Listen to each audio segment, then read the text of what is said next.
రాబోతున్నాయి కదా, నెక్స్ట్ ఏ ప్రభుత్వం వస్తే బాగుంటుంది అనుకుంటున్నారు? చంద్రబాబు నాయుడు వస్తే బాగుంటుంది అనుకుంటున్నాను. చంద్రబాబు నాయుడు గారు అధికారంలోకి వస్తే మరి ఐటీ రంగంలో ఎంతవరకు మార్పులు జరగవచ్చు అనుకోవచ్చు? చాలా వరకు జరగవచ్చు అనుకుంటున్నాను అండి. ఎందుకంటే ప్రీవియస్ గా మనకు ఏపీ ఆ, తెలంగాణ మిర్జే ఉన్నప్పుడు ఆయనే కదండి స్టార్ట్ చేసింది. So at the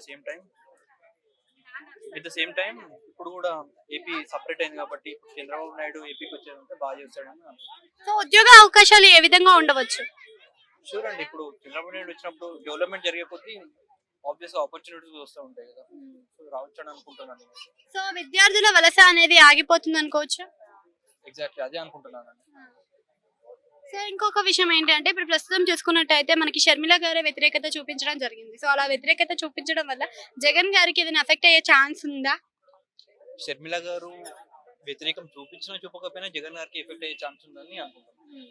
so present మనకి పొత్తులో వస్తున్నారు కదా జనసేన అండ్ టీడీపీ, అలా రావడం వల్ల మరి పవన్ కళ్యాణ్ గారికి ఏదైనా పదవి ఇచ్చే అవకాశం ఉందా? ఒకవేళ ఇస్తే ఏ పదవి ఇస్తారు? తెలియదండి. అంటే మీరేమనుకుంటున్నారు ఇది ఇస్తే బాగుంటుంది? పర్సనల్గా ఏమనుకోవట్లేదు. చంద్రబాబు నాయుడు గారికి జగన్ గారికి ఇద్దరి మధ్య తేడా ఏంటంటారు? ఆయనకి ఎక్స్పీరియన్స్ ఉందంటున్నానండి. ఈయన ఇప్పుడు చూపించారు కదండి. ఇప్పుడు ఆల్మోస్ట్ మనకు జరిగినటువంటి ఆల్రెడీ రూలింగ్ చేశారు కొన్ని సంవత్సరాలు. ఆ రూలింగ్ లో ఏం జరిగిందో ప్రజలందరికీ తెలుసు. అలాగే 2019లో వైసీపీకి 150 సీట్లు వచ్చాయి, టీడీపీకి 23 సీట్లు వచ్చాయి. ఈసారి ఎలా రాబోతుంది? ఈసారి రివర్స్ రావచ్చు అనుకుంటున్నాను. కానీ జగన్ గారు మాత్రం సంక్షేమ పథకాలు బాగా ఇచ్చాము, 175 కొడతామంటున్నారు కదా. అంటారండి, అందరు అంటారు. సో 1 ఓట్లో ఏపీకి ఎవరు సీఎం చూడాలనుకుంటున్నారు? చంద్రబాబు నాయుడు.